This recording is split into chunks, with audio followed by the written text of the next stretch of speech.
সবাইকে জয় যিশু। সবাই কেমন আছেন? আশা করি সবাই ভালো আছেন। Welcome to our channel. আমাদের চ্যানেলের পক্ষ থেকে জানাই সাদর আমন্ত্রণ এবং আমার বুকভরা ভালোবাসা।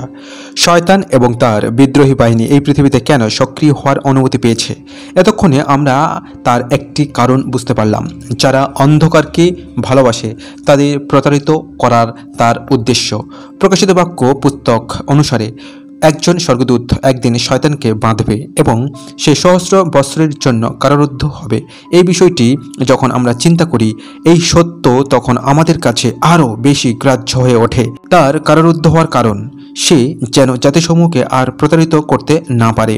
প্রকাশিত বাক্য 20 অধ্যায় 3 পদ। সহস্র বৎসরের রাজত্বের সময় যিশু ব্যক্তিগতভাবে জেরুসালেম থেকে জগৎ শাসন করবেন, কিন্তু ওই সহস্র বৎসরের পরে শয়তানকে স্বল্পকালের জন্য মুক্ত করে দেওয়া হবে। তার ফল কি হবে? সে তখন পৃথিবীর চার প্রান্তের জাতিগুলিকে, গোগ এবং মাগগকে প্রতারিত এবং যুদ্ধের জন্য একত্র করার উদ্দেশ্যে বেরিয়ে পড়বে। প্রকাশিত বাক্য 20 অধ্যায় 8 পদ। ঈশ্বর যদি চান সেই সময়ে শয়তান লোকদের প্রতারিত করবে না, তাহলে কেন তিনি তাকে মুক্ত করলেন? ঘটনার আলোকে আমরা জানতে পারি, সে যেন জাতিসমূহকে আর প্রতারিত করতে না পারে, এই উদ্দেশ্যেই ঈশ্বর তাকে বন্দী করেছিলেন।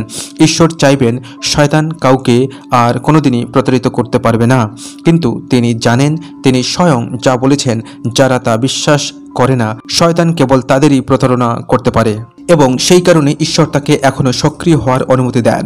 শয়তান মানুষকে প্রতারিত করলে মানুষের হৃদয়ের অবস্থা ভয়াবহ হবে এবং ঈশ্বর তখন শ্যামাকাশ থেকে গমকে পৃথক করতে পারেন।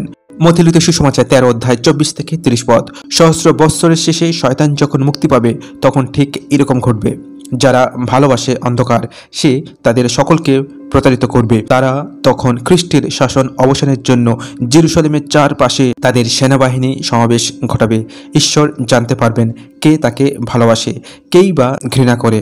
তিনি তখন স্বর্গ থেকে আগুন পাঠাবেন, যা তাদের গ্রাস করবে। প্রকাশিত বাক্য 20 অধ্যায় 10 পদ। শয়তান এখন যেমন করে, তখন সে ঈশ্বরেরই উদ্দেশ্য সিদ্ধ করবে। ঈশ্বর তার নিজস্ব কারণেই শয়তান এবং স্থানিক আত্মাদের সক্রিয় হওয়ার অনুমতি দিয়ে থাকেন। আজ এই পর্যন্ত। কেমন লাগলো জানাতে ভুলবেন না। ভালো লাগলে অবশ্যই সাথে থাকবেন। দেখা হবে যে কোনটি পরের ভিডিওতে। ততক্ষণে আপনারা ভালো থাকুন, সুস্থ থাকুন, সবল থাকুন। ধন্যবাদ।